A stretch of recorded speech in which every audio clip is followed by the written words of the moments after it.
the Father, and of the Son, and of the Holy Spirit. Amen. Good evening, and welcome to the Bible class. It is such a privilege to do Bible class, and I'm grateful to God for it. As usual, it's Wednesday, and having prayed to the Holy Spirit, we are now ready for the Bible class. Today, we shall study chapter 15 of the Gospel of John. In today's class, we will see the conflict between the concepts of free will and destiny in the context of Judas, based on a query asked by one of the viewers. 2. Jesus using the metaphor of the vine and its branches to describe in detail the relationship between God, Himself, and His disciples. 3. Jesus telling His disciples to be prepared for the persecution stemming from the hatred of the world and why the world would hate them. 4. Jesus telling them about the Holy Spirit and how it will help them in their witnessing to the world. So before we start, I must request you all to bear with me, for I must answer the following question regarding Judas that was asked to me by Melanie, a regular at my offline as well as online Bible classes. You see, Melanie's comment on Bible Study 58, that is the Gospel of John chapter 13, on the 2nd of October 2021 read, very explicitly laid out, thank you Sam for this service, week after week. Just one thing, I did not agree with that Judas was destined to betray Jesus. Are you saying that he cannot be held responsible for his action because he was predestined to do it? Now, this question is centuries old. If God gave us a free will, how can we say that everything about our life has been written in advance and has been destined by God to happen? I have answered the above in bits and pieces in Bible Study 18 and in other previous Bible study classes. And if God destined Judas to betray Jesus, then how can he be held responsible for his betrayal? You see, one group of people in this world swear by free will. They believe that God so loved the world and so loved us that He gave us His free will. A second group swears by destiny, Kismat. They say God, being all-knowing or omniscient, wrote in advance our entire fate. A third group accepts both free will and destiny because, confused as they are, they do not want to rack their brains trying to solve the problem. They have simply given up thinking about it and continue with their lives. There is a fourth group that accepts both free will and destiny because of their conviction. I belong to the fourth group. Now, I'm not trying to say, and I'm not saying that I am right, but I'm only laying my conviction before you. So how can I accept both free will and destiny at the same time? I need to explain. How can I say that God loves us and blessed us with free will and at the same time wrote our entire fate before we were even born? Would we not, with our free will, change our destiny? How could God possibly know how billions of humans would use their free will? And amidst all the chaos, how can anything be predicted, let alone be predestined? Is there room for free will and predestiny to coexist? Yes, I shall explain. See, our free will is not unlimited. It is limited to the knowledge we possess. Early man did not know about fire, so he could not use his free will to cook food or torch his enemy. Or say there is a pot of gold in a nearby public garden, and you do not know about it. Can you use your free will to dig out that pot of gold? So, our free will is like a cow tethered to a pole. Her freedom to move around is limited by the length of the rope. The longer the rope she is tied to, the greater the freedom to move around. The same applies to our free will. Our free will is limited by the knowledge we have, and none of us know everything. Therefore, our knowledge is limited. Man still has many mysteries to solve. So with this limited knowledge, we can safely say that our free will is also limited. also say I want to exercise my free will by wanting to marry the girl that I like in spite of my parents' objections. But just like I want to exercise my free will, the girl I like also has a free will to reject me. So apart from my limited knowledge, there are other factors too that limit this free will of ours. Now let's look at atoms that freely orbit around the nucleus. They are free to move, but there are limits to how they move. One atom might end up being part of water, another being part of a complex compound. Their freedom is restricted by their orbit around which they freely move. But they are all part of a greater plan of God called creation. Everything that happens for a reason. Everything is in motion, everything is moving to some destination that God has deigned that is too complex for us to understand. God has created boundaries for the free will in the form of nature's laws. We cannot use our free will to jump down from a skyscraper to defy the laws of gravity. God has created tight bounds for everything. Even planets move in rhythmic tandem. Seasons come and go. Before our birth, God has written into our DNA so much of our physical and physiological traits. The DNA encodes biological information about every living thing. Encoded within this DNA are the directions for traits as diverse as the color of a person's eyes, the scent of a rose, the way in which bacteria infect a lung cell, and so on. God has deigned it all. What I am trying to say is that our precious gift of free will is too small for the grand design of God. Okay, now God gave us free will because He loves us. But is there any other perceivable reason for this grant of free will? There are many. Let me cite just one. Let me tell you a story about Balaam's ass that Edward de Bono used to tell. It is of course unrelated to the biblical story. An ass is tied to a post. He is hungry for many days to the point of death. Then suddenly 2 big fat stacks of juicy hay are kept about 15 meters away but in opposite directions, and the ass is released.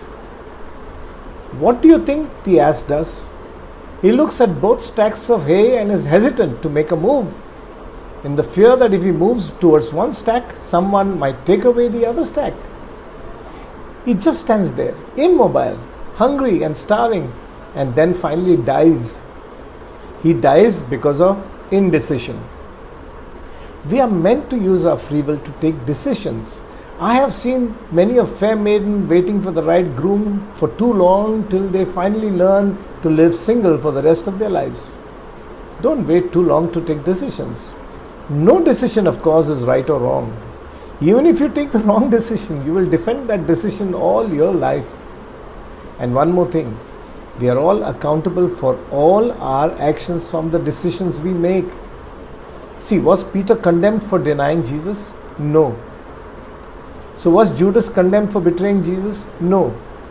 Not at all. No one condemned him, and neither can we. Judas actually condemned himself when he went and committed suicide. He could have come back to Jesus like Peter, but he used his free will not to come back to Jesus. Then again, sometimes you might say, I did not take a decision because I did not know all the facts. Of course, we humans do not know everything. That is why God gave us a free will and a brain to think and deduce from our limited knowledge to take the right decision. If we humans knew everything, we would not need to think and deduce. That is why I always assume that God might never have to think because He knows everything. We are programmed to use our free will to make decisions using the knowledge we have. Else, our lives would be insipid. So, in spite of our free will, we must remember that God is in control. He is the potter, we are the clay. Whether a pot goes to the royal palace or to the public spaces is not for the pot to decide. Someone had to betray Jesus. Judas did. That was God's plan for Jesus' passion and glory on the cross. Now you know why I believe in both free will and destiny at the same time. So now, let's start reading chapter 15. Verse 1. I am the true vine and my Father is the gardener. When I was young, I just heard about Jesus being the true vine and took it at face value. I thought I had fully understood the meaning. But today, when I studied important facts about the vine and what vineyard owners did to increase their productivity, the following questions sprang up. Why is Jesus using the metaphor of the vine? Why is he saying that he cuts off every branch that bears no fruit? So many questions arise for those who want to understand every nuance of what Jesus said. To answer those questions, we will have to go into the geographical context that was ancient Palestine. And just like earlier in chapter 10, where Jesus used the metaphor of the sheep and the shepherd because it was dominant in Jewish culture, he is now using the metaphor of the vine. Examples using the grape-bearing vine in Jewish biblical literature was widespread. Isaiah, Jeremiah, Ezekiel, Hosea, and even the Psalms used the vine to represent Israel. The vine was grown all over Palestine and it still is. Its grapes are used to ferment wine. But in countries where drinking and religion do not go together, questions are asked as to why Jesus drank wine and why wine is used at Mass every day. You see, because the geographic physical features around the Mediterranean was conducive to growth of the vine, people were and are used to drinking wine with their meals. Wine, in fact, is a staple in their diet. In the Old Testament, God required the Jews to bring wine to the altar as a sacrifice. You can read that in Exodus chapter 29 verse 40. He told the Jews to enjoy wine during the festivals in Deuteronomy chapter 14 verse 26. In Judaism, wine is required on certain occasions and encouraged on others. Wine plays a significant role in the Jewish tradition and is considered a holy drink, the only drink over which a prayer is said. Wine is a requirement of the Sabbath, Passover, high holidays, at circumcision ceremonies and weddings. No wonder Jesus drank wine at the Last Supper. For Christians and Jews, drinking in excess is a sin. Be not drunk with wine, wherein is excess. It's Paul writes in Ephesians chapter 5 verse 18a. So let's take a look at the vine in detail. You see, it's a plant which needs a great deal of attention if the best fruit is to be got out of it. It grows luxuriantly and drastic pruning or trimming is necessary. Further, the wood of the vine is good for nothing. It is too soft. It is too soft for any purpose. The Jews had to bring offerings of wood to the temple for the altar fires, but the wood of the vine was never offered. It was no good. The only thing that could be done with the wood of a vine was to make a bonfire of it and destroy it. This adds to the picture that Jesus draws of those who are not productive, those branches who are not productive. Jesus says that his followers are like that. Some of them are lovely fruit-bearing branches of himself, others are useless because they bear no fruit. Who was Jesus thinking of when he spoke of the fruitless branches? There are two answers. First, he was thinking of the Jews who would not heed him. They were branches of God's vines, therefore they were withered and useless branches, only meant for the fire. Second, he was thinking of Christians whose Christianity consisted of profession without practice, words without deeds. He was thinking of Christians who were useless branches, all leaves and no fruit. One thing we must remember, it is a first principle of the New Testament that uselessness invites disaster. The fruitless branch is on the way to destruction. So let's read verse 2. He cuts off every branch in me that bears no fruit, while every branch that does bear fruit he prunes, so that it may be even more fruitful. Normally, a young vine is not allowed to fruit for the first 3 years, and it is pruned or trimmed twice a year to develop and conserve its life and energy. It bears two kinds of branches, one that bears fruit and one that does not. And the branches that do not bear fruit are cut out so that they will drain away none of the plant strength, and even those that bear fruit are pruned to make them more fruitful. So even those who remain in Christ will be tested and pruned to make them even better. You see, the vine requires pruning and trimming, otherwise it will not be able to produce the crop which it is capable of. So the non-fruit bearing branches had to be cut and the good branches had to be trimmed. Go to verse 3. You are already clean because of the word I have spoken to you. Verse 4. Remain in me as I also remain in you. No branch can bear fruit by itself. It must remain in the vine. Neither can you bear fruit unless you remain in me. Just like a branch that is cut off cannot bear fruit, so too our lives will be empty if we are cut off from Jesus. Verse 5 and 6.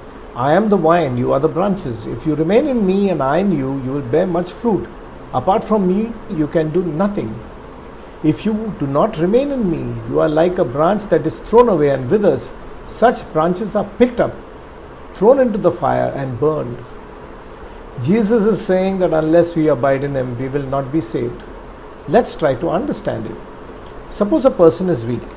He has fallen into temptation. He has made a mess of his life. He is on the way down in spirit, mind and heart. Now suppose he has a friend of a strong and loving nature who guides him and rescues him from his degraded situation. There is only one way in which he can retain his reformation and keep himself on the right way. He must keep close contact with that friend of his.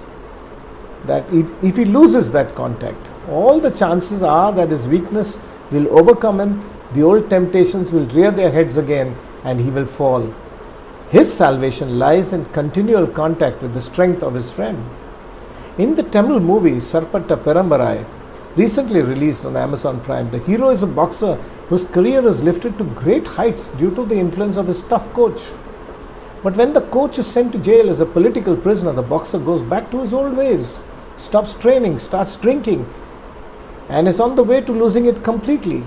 It is only when the coach returns does the hero regain his dignity and glory. Abiding in Christ means something like that. The secret of the life of Jesus was his contact with God. Again and again, he withdrew into solitary place to meet him. Just like Jesus kept contact with God, we must keep contact with Jesus. We cannot do that unless we deliberately take steps to do it. To take but one example, to pray in the morning, if it be only for a few moments, is to have an antiseptic for the whole day, for we cannot come out of the presence of Christ to touch the evil things. One more thing, many Christians say that those who are baptized can never go to hell. So we must let Christ abide in us till the very end. It is not enough only to be baptized and then go on sinning. Verse 7. If you remain in me and my words remain in you, ask whatever you wish and it will be done for you. Interestingly, if we abide in Jesus, what we wish and pray for will always be in consonance with God's will. It will be towards attaining eternal life, and God will never refuse us that prayer. Whatever you will, it's not a promise that anything might be asked of God and it will be done. But it means that a person truly in Christ and asking in harmony with the Father's will have his prayers answered. This is one of the great promises. Verse 8. This to my Father's glory, that you bear much fruit, showing yourselves to be my disciples. How does a Christian who abides in Jesus bring glory to God? See, by being a living example. The very sight of his life turns men's thoughts to the God who made him like that. God is thus glorified. Verse 9 and 10. As the Father has loved me, so have I loved you. Now remain in my love. If you keep my commands, you will remain in my love, just as I have kept my Father's commands and remain in his love. If I learn to love Jesus, I will always try not to do the things that hurt him. I will not sin. I will learn from his teachings and obey his commands. Verse 11. I have told you this so that my joy may be in you and your joy may be complete. You see, Jesus is telling us that we are chosen for joy. Joy is the fruit of the Holy Spirit. But what does Jesus mean by joy? Joy here does not mean fun, pleasure, delight, happiness, gladness, etc. Here joy means spiritual serenity, much higher and much more satisfying than a mere emotional state of euphoria. Verse 12. My command is this, love each other as I have loved you. See, Jesus is telling us that we are sent into the world to love one another. But sadly, some of us seem to be at war with the world. We start by assuming that every stranger we meet is not a friend but an enemy, a rival that we are competing against. We step out of our homes bracing for battle, waiting to pick a fight for the slightest reasons. We are unhappy, and the world deserves to be unhappy too. Jesus knows this only too well, so he tells us this, to love one another. Verse 13 and 14. Greater love has no one than this, to lay down one's life for one's friends. You are my friends if you do what I command. See, Jesus, as if in answer to our skepticism of loving one another, gives his own example to show to us the extent of what loving means. He will demonstrate this by laying down his life for us. Verse 15. I no longer call you slaves, because a slave does not know his master's business. Instead, I have called you friends, for everything that I learned from my Father I have made known to you. See, in Jesus' time, and even today to an extent, servants and slaves were not confided with important facts. The slave simply had to do what he was told without reason and without explanation. Jesus reassured his disciples that he had treated them as his friends and told them everything he knew about God. This was the greatest honor that Jesus had bestowed on them. You know, the word used for slaves in the original Greek text is doulos. Doulos, the slave, the servant of God, was no title of shame. It was a title of the highest honor. Moses was the doulos of God. You can read that in Deuteronomy chapter 13 verse 5. And so was Joshua in Joshua chapter 24 verse 29. And so was David in Psalm 89 verse 20. It is a title which Paul counted as an honor to use in Titus chapter 1 verse 1. And so did James in James chapter 1 verse 1. The greatest men in the past had been proud to be called doulai, or the slaves of God.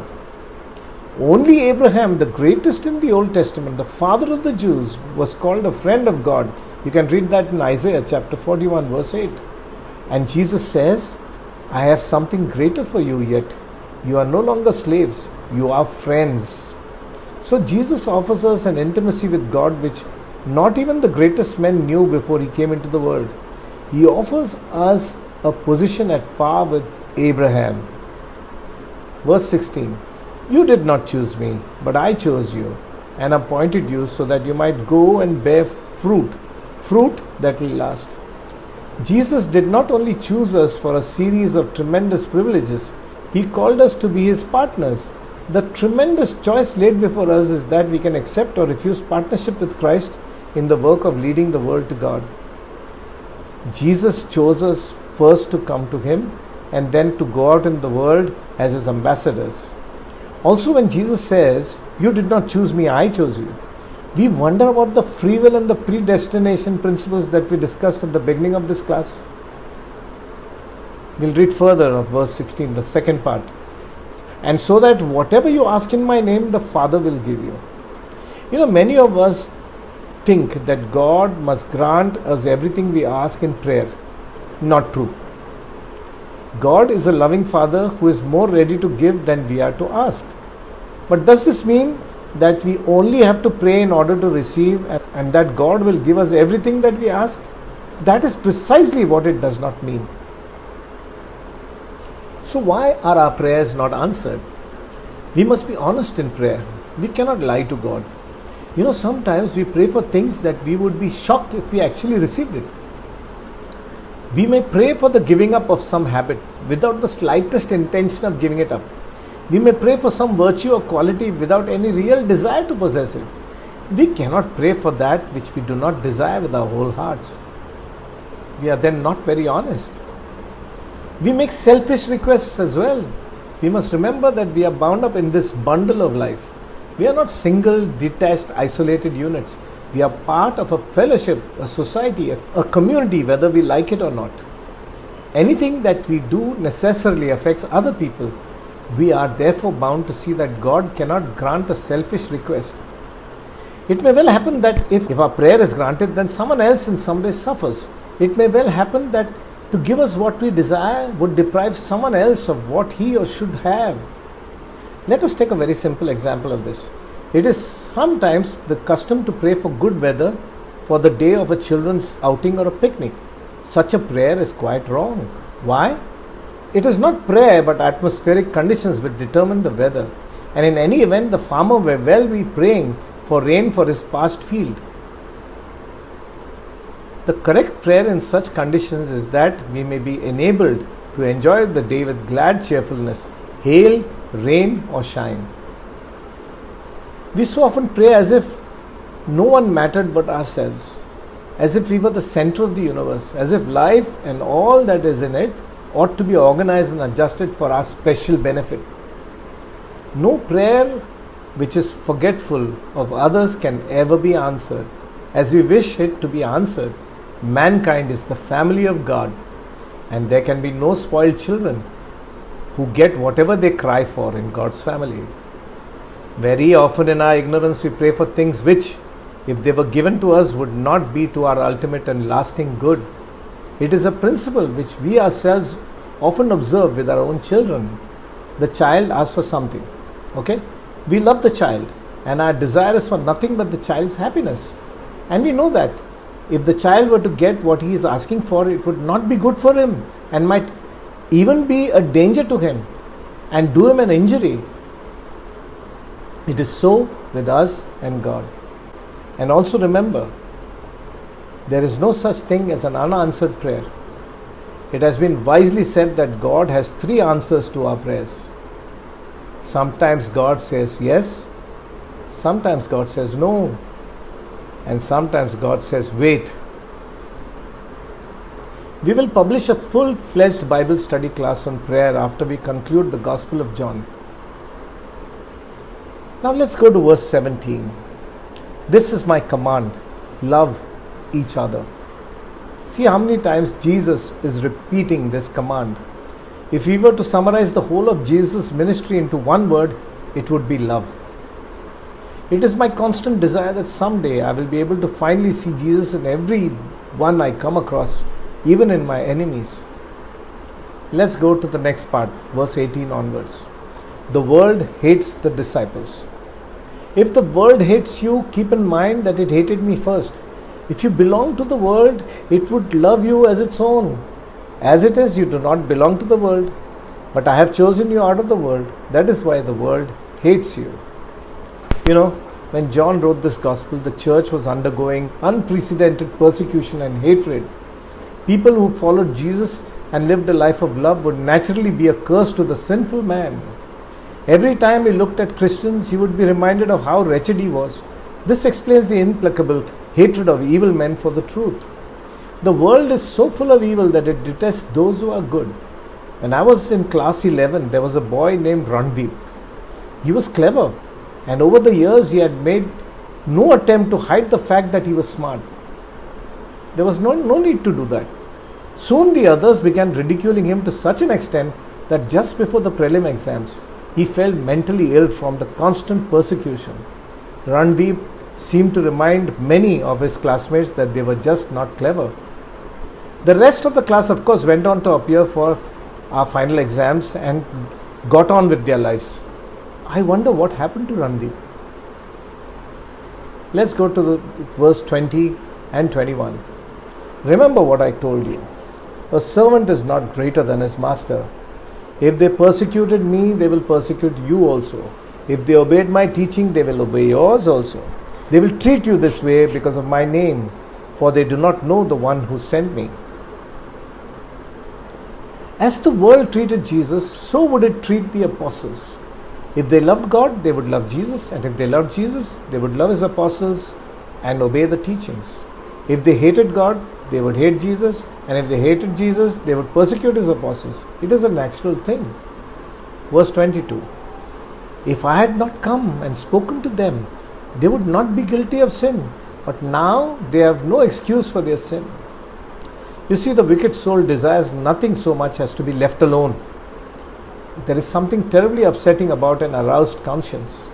Leave us alone has been the cry of the wicked people of all ages. If Jesus had not confronted men with the fact of their wickedness, they would have had an excuse to continue in it. Jesus had exposed sin. He told men of the things which grieved God and of the way in which God wished them all to walk in life. He also provided the remedy for sin, and he provided the power which would enable a man to overcome sin and do the right thing. These were the privileges and the knowledge which he brought to men. Now see, suppose a man to be ill. He consults a doctor, and the doctor diagnoses what is wrong and prescribes a cure. If that man disregards the diagnosis and refuses to use the cure, he has no one to blame but himself if he dies or comes to a condition which makes life wretched for himself. That is what the Jews had done. Verse 23 to 25. Whoever hates me hates my Father as well. If I had not done among them the works no one else did, they would not be guilty of sin. As it is, they have seen, and yet they have hated both me and my Father. But this is to fulfill what is written in their law. They hated me without reason. If we were to scour the Gospels and Jesus' teachings and deeds with a fine-tooth comb, we would not find a single immoral or sinful thread in it. Jesus' only objective was the glory of God. Until Jesus came, men never had the opportunity really to know God. They had never really heard his voice. They had never seen perfectly demonstrated the kind of life he wished them to live. There is really no reason why anyone could hate Jesus. So naturally, those who hate Jesus hate God. We come to the end, the last part of this chapter, the work of the Holy Spirit. When the Advocate comes, whom I will send to you from the Father, the Spirit of truth who goes out from the Father, he will testify about me. And you also must testify, for you have been with me from the beginning. You see, Jesus refers to the Holy Spirit as the Advocate. But what does he mean by the witness of the Holy Spirit?